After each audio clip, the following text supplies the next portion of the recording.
تو یہ جو ہے یہ صرف انڈیا کی ہار نہیں ہے. ہم اگر کہیں کہ جی ہم نے انڈیا کو مات دے دی یا کر دیا تو یہ اس میں اسرائیلی ٹیکنالوجی، اس میں رشین ٹیکنالوجی اور ان کے ہتھیار اور فرانسیسی ٹیکنالوجی، تو یہ ایسی چیزیں تھیں جس پہ ان کو بہت فخر تھا، ان کو بہت ناز تھا. یہ جو فتح ہے اس کو صدیوں تک دنیا یاد رکھے گی. جب وہ چیزیں کر رہے تھے تو وہاں سے تو لگتا یہ تھا کہ شاید بس پاکستان کو ملیا میڈ کر دیا ہے انڈیا نے اور بس اس کا اعلان ہونا باقی ہے، باقی تو کچھ بچا ہی نہیں ہے. پاکستان ان کا ایک بہت بڑا نام ہے دنیا کے اندر، تو وہ سب کا سب انہوں نے 5 گھنٹوں میں خاک میں ملا دیا. ہم آپ جیسے کئی اور آ جائیں تو ان کے ساتھ ہم لڑ بھی سکتے ہیں اور ہم ان کو بتا بھی سکتے ہیں کہ جی خبردار.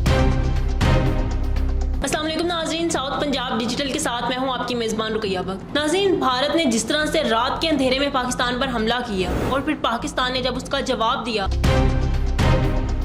اور جس طرح سے پاک فوج کو کامیابی حاصل ہوئی اور پاک فوج کے ساتھ پاکستانی عوام کھڑی رہی، دنیا آج اس کی بات کری. اسی ٹاپک پر ڈسکس کرنے کے لیے آج ہمارے ساتھ موجود ہیں عباس دشتی صاحب. السلام علیکم سر. جی وعلیکم السلام. کیا حال ہے سر آپ کے؟ الحمدللہ، شکر ہے اللہ تعالیٰ. سر جیسا کہ ابھی آپ دیکھ رہے ہیں پچھلے دنوں جیسے کہ گزرے پاکستان اور انڈیا کے، یہ کیا وجہ ہے کہ جو انڈیا ہے ہمیشہ پاکستان کے خلاف ایسا پروپیگنڈا کرتا ہے اور اسپیشلی جب انڈیا میں الیکشن ہونے والے ہوتے ہیں؟ اچھا، الیکشن کی بات تو خیر ہوتی ہی ہے، ایک سیاسی ان کا جو ہے یہ ہتھیار ہے وہ ہر کوئی یوز کرتا ہے عموماً. لیکن انڈیا کا میں دیکھ رہا ہوں کہ پچھلے کچھ عرصے سے وہ ایک نا خواہ کے خبط میں مبتلا ہے، چونکہ ایک بہت بڑا والیوم ہے ملک کا، تو اس کو یہ خبط سوار ہے اس کے ذہن پہ کہ وہ جو ریجنل ایک چیف کے طور پہ یا ٹریبیون کے طور پہ ابھر کے سامنے آئے، تو وہ ان کی یہ خیز جو ہے وہ اکثر دیکھی بھی گئی ہے اور سنی بھی گئی ہے.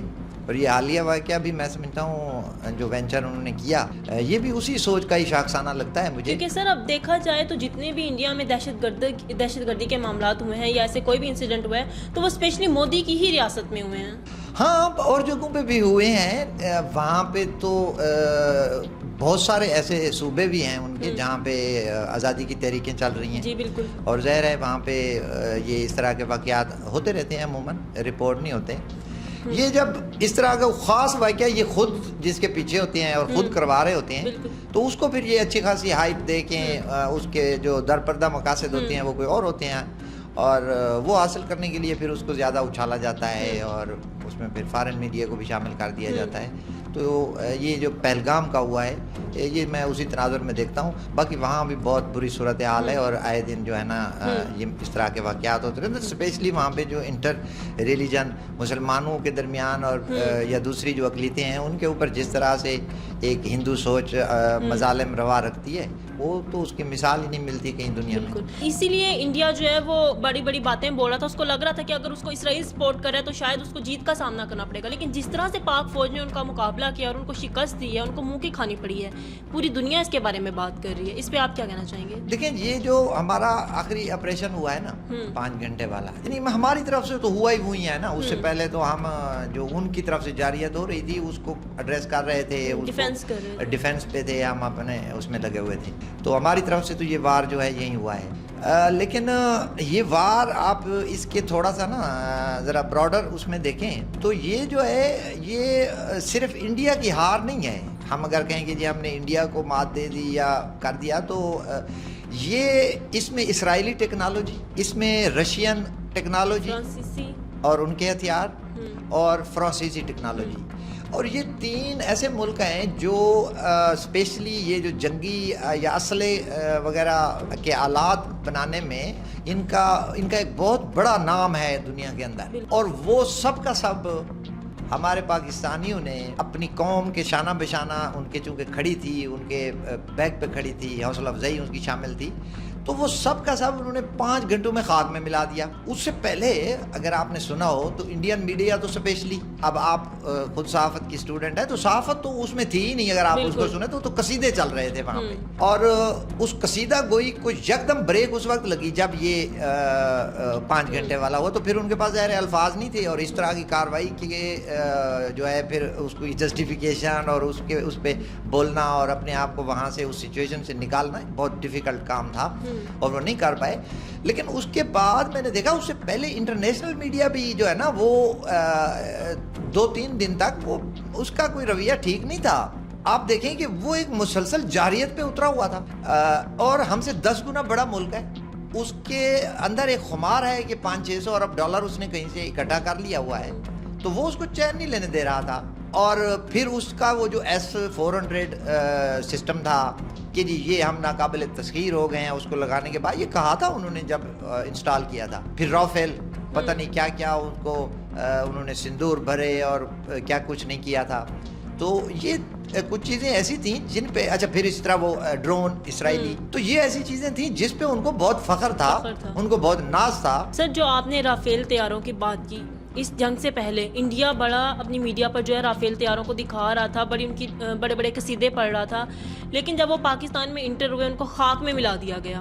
لیکن انڈین میڈیا اور انڈینز ابھی بھی اس چیز کو ایکسیپٹ نہیں کر رہے. آپ کیا کہیں گے اس بارے میں؟ نہ کریں, دنیا تو کر ہی رہی ہے نا جی, وہ نہ کریں, کوئی ایشو نہیں ہے, کر بھی لیں گے, ویسے کچھ تو کر بھی لیا ہے انہوں نے. تو وہ تھوڑا ایسا اسٹیج وائز کریں گے کیونکہ اپنے ملک میں بھی انہوں نے منہ دکھانا ہے, لوگوں کے سامنے جانا ہے. ظاہر ہے وہاں پہ پارلیمنٹ کے اندر آپ نے دیکھا ہے کہ وہاں پہ بھی آواز اٹھی ہے. مودی کو انہوں نے کہا ہے جی تشریف لائے ادھر بتائیں ہمیں, تو وہ ایسا ایسا بتائیں گے. ظاہر ہے وہ اتنا پریشر جو ہے وہ برداشت نہیں کر سکتی کہ ایک بہت بڑی انہوں نے ہائپ بنائی ہوئی تھی. ایک ایسا ملک جو اپنے سے 10 گنا چھوٹے ملک سے 5 گھنٹوں کے اندر ایسا پٹا کہ دنیا اس کی مثالیں دینے پہ آ گئی, اور پوری دنیا کا میڈیا چیخ پڑا, تسلیم کیا انہوں نے. اور پھر اس کے عزائم یہ تھے کہ وہ اپنے آپ کو اس پورے خطے کا چودھری بنانا چاہتا تھا اور چودھری ڈکلیئر کرنا چاہتا تھا, اور وہ ایک مثال بنا کے پاکستان کو, اس کی سوچ یہی تھی کہ جی پاکستان کو ایک مثال بناؤں گا اور پھر میں اپنی چودراہٹ کا اعلان کر دوں گا اس خطے کے اندر. تو وہ تو خاک میں ملنے سے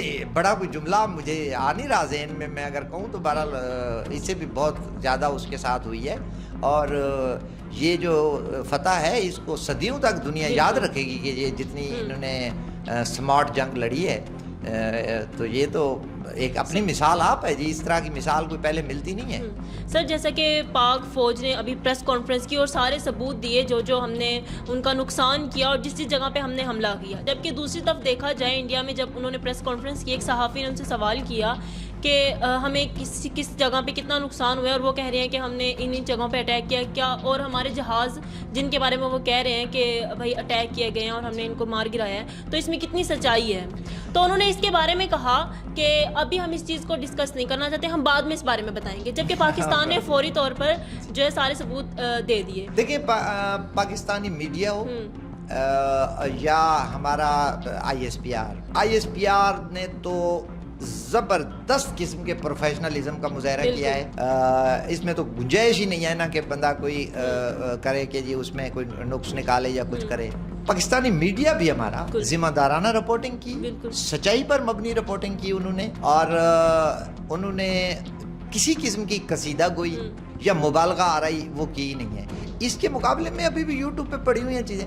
آپ دیکھیں کہ انڈین میڈیا کا جو سچویشن تھی اس وقت تو ان کا پلڑا بھاری تھا جب وہ چیزیں کر رہے تھے, تو وہاں سے تو لگتا یہ تھا کہ شاید بس پاکستان کو ملیا میڈ کر دیا ہے انڈیا نے, اور بس اس کا اعلان ہونا باقی ہے, باقی تو کچھ بچا ہی نہیں ہے پاکستان میں. انڈین میڈیا دیکھنے سے ایسا ہی محسوس انڈین میڈیا دیکھنے سے یہ لگ رہا تھا. اور بلوچستان انہوں نے دے دیا تھا, وہاں کے جو وہ ایک شدت پسند لوگ ہیں 1500-1600 ان کو, اور اسی طرح انہوں نے کشمیر ادھر دے دیا تھا, اور KPK جو ہے وہ افغانستان کو دے دیا تھا انہوں نے. تو یہ چیزیں آن دی ریکارڈ ہیں, ابھی بھی پڑی ہوئی ہیں. عباس صاحب کچھ ایسے لوگ بھی تھے جو سارے اس معاملے میں جو ہے وہ انتہا پسندی پھیلانے کی کوشش کر رہے تھے, کچھ ایسے عناصر بھی تھے تو جو پاک فوج کے خلاف بول رہے تھے اور اس طرح حکومت کے خلاف بول رہے تھے, تو آپ ان کو کیا میسیج دینا چاہیں گے؟ میسیج میری طرف سے تو دیکھیں یہی ہے کہ یہ وہ طبقہ ہے جو اس موقع پہ بھی اگر سمجھ نہیں پاتا ہے اور ان کا دماغ ٹھکانے نہیں آتا ہے, تو پھر اسٹیٹ کو چاہیے, حکومت کو چاہیے کہ ان سے عینی ہاتھوں سے نپٹا جائے. مگر میں سمجھتا ہوں کہ ان کا جو ان کی ویسے بھی اتنی ان کی جگ ہنسائی کہہ لیں, ان کو ہزیمت کا سامنا کرنا پڑا ہے کہ وہ اکا دکا توتی کی آوازیں ہی تھیں, ورنہ قوم تو ایک طرف ہی تھی. قوم نے اپنا کاروبار, مذہب, سماجی مسائل, سب چیزوں کو بالائے طاق رکھ کے